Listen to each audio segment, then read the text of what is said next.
Hello, my dear students. Today I am going to start organic chemistry chapters for second semester students.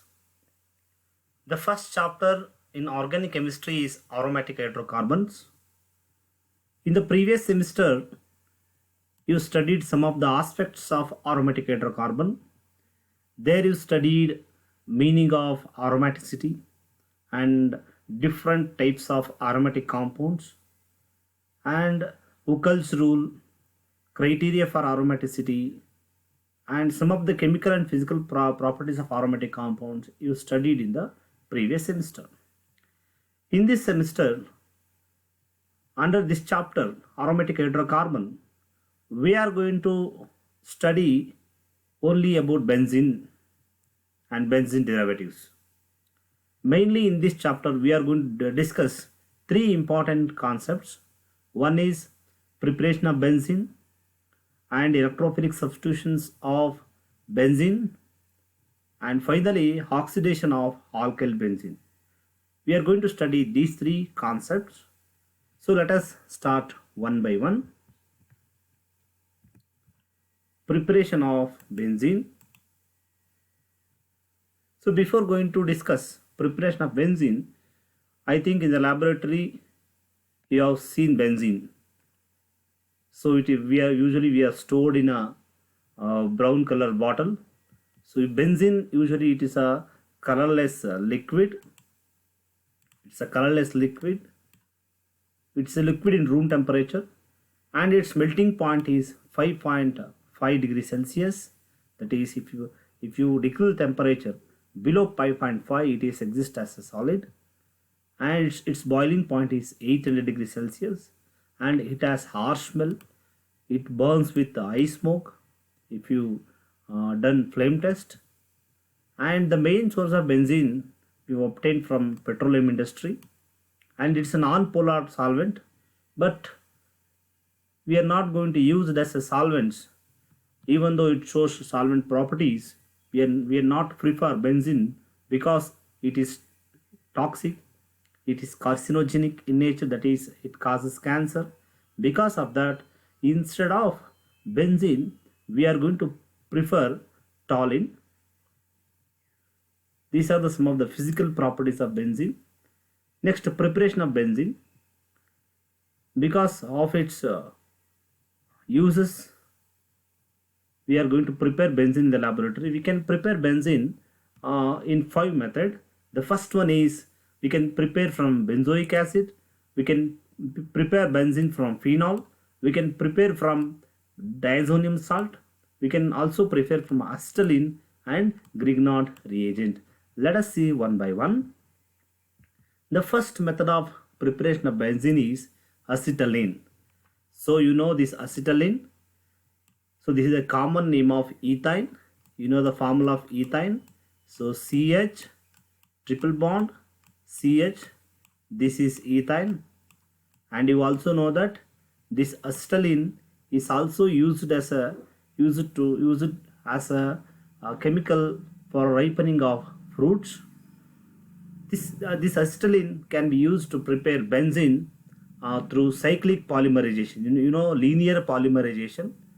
So that is many number of monomers undergo repeated combination to produce a linear compounds. Like that, these acetylene molecules undergo cyclic polymerization to produce a cyclic compound, a 6-membered ring called as benzene. That is when you pass this ethine in a red hot tube of temperature 873 Kelvin. So this converts into benzene. Let us see the reaction. So let us take 3 ethine or acetylene molecule. So when these acetylene molecule passed on red hot iron tube at 873 Kelvin, you are going to get a benzene, a formula C6.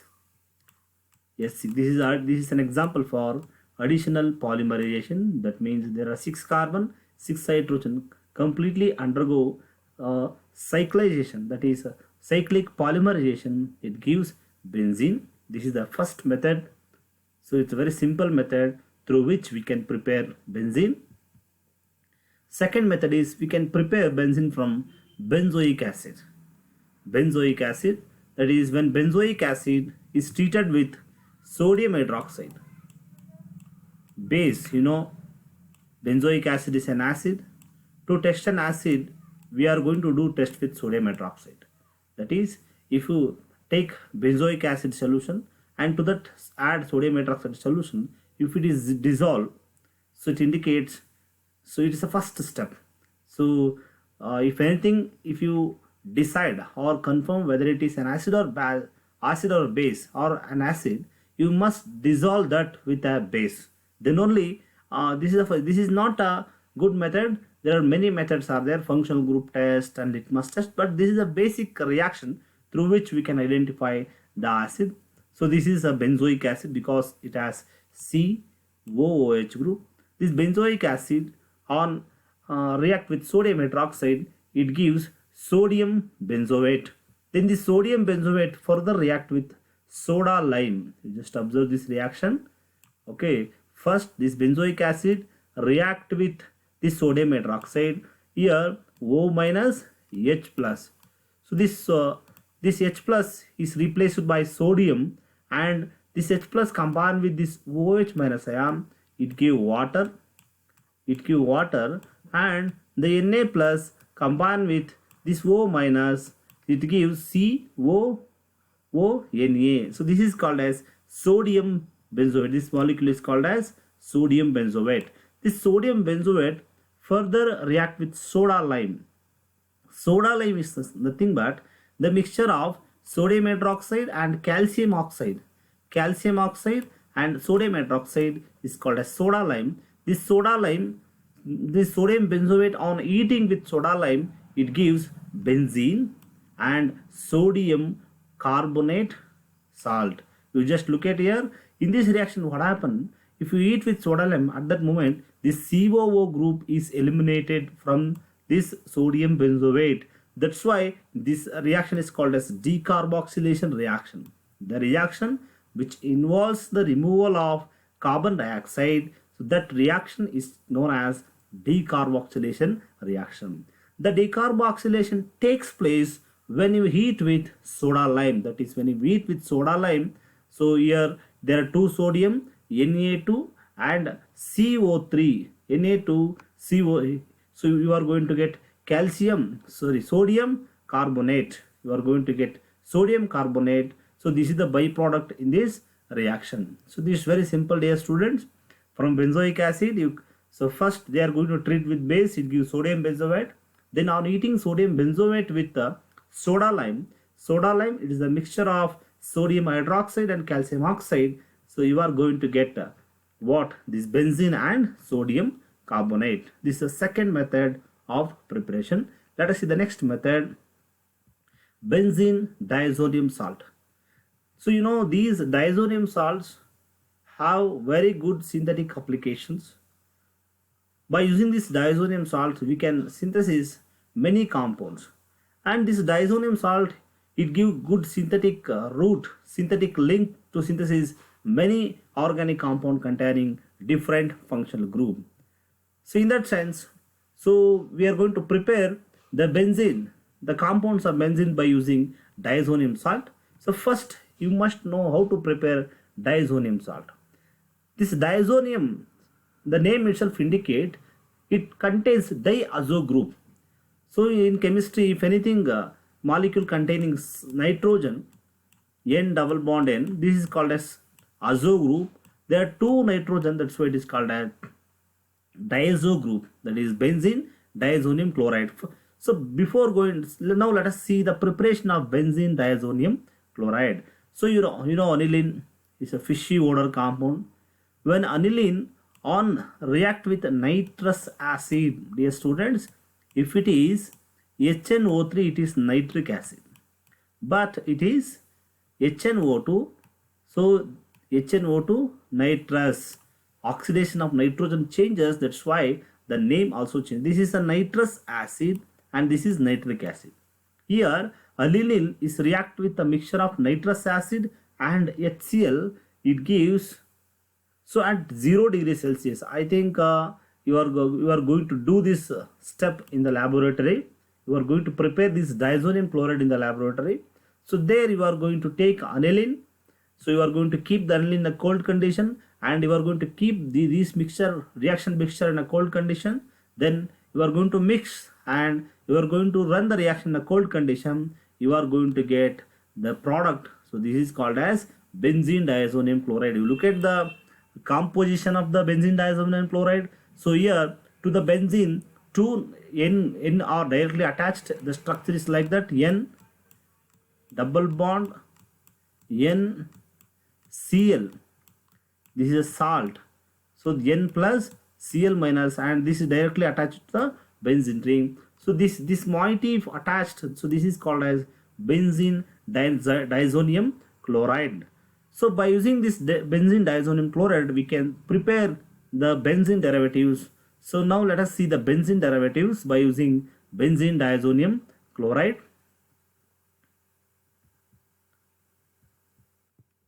You look at here. You look at all the reaction, dear students. This is the benzene diazonium chloride. So, and this benzene diazonium chloride contains this N group, N2 group. You know, nitrogen gas, it's a stable gas. So because of that, this N2 is a very good living group. That's why we prepared this group.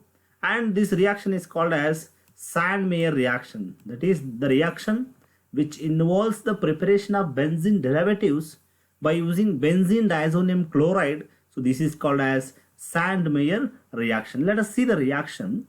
So first take this, when benzene diazonium chloride is react with the CuCl, cuprous chloride in HCl, it gives chlorobenzene, and it liberates nitrogen gas. See the reaction. So if you react cuprous chloride, it gives chlorobenzene, and N2 gas get liberated. And if you treat the same benzene diazonium chloride with cuprous bromide over hydrogen bromide, it gives bromobenzene, and it liberates N2 gas, and it gives Cl minus ion. And if you react the same benzene diazonium chloride with the potassium iodide, you are going to get iodobenzene, and it liberates N2 gas and chloride ion. And the same benzene diazonium chloride on treat with sodium nitrite. So this is nitrite. If it is NO3, this is nitrate, but it is NO2. So that's why it is, if it is NO3 minus nitrate, here sodium nitrite over hydroborofluorine fluoride. So at this temperature 272 to 278 Kelvin, that is less than 0 degree Kelvin, so it is going to give fluorobenzene, plus it liberates nitrogen gas, and it gives boron trifluoride. So dear students, you just look at here. We are just changing the reagents. If you just change the reagents, so you are going to get different product. If you add cuprous chloride and HCl, you are going to get chlorobenzene. If you add cuprous bromide, you are going to get bromobenzene. And if you add potassium iodide, you are going to get iodobenzene. And if you add sodium nitrite over hydrogen borofluoride at this temperature, 278 Kelvin temperature, you are going to get fluorobenzene. This is also called as Sandmeyer reaction. He is going to synthesize these reactions in the laboratory first time. That's why this is named as Sandmeyer reaction. Next method, by using phenol. By using phenol also we can prepare this benzene by using zinc as a reducing agent. You know reducing agent? Reducing agent is a species. It is helpful for reduction. It is helpful by taking oxygen. Now let us look at this reaction. If you eat phenol with zinc dust, so zinc dust is a well-known reducing agent. It gives benzene plus zinc oxide. Dear students, it's very simple. Here zinc acts as a catalyst. It is a catalyst used for reduction. If you use zinc, this zinc takes this oxygen and it becomes zinc oxide, and this hydrogen which is remain in the benzene ring, and it gives benzene. This is a one simple method through which we can prepare benzene by using phenol. Now the next method of preparation is preparation by using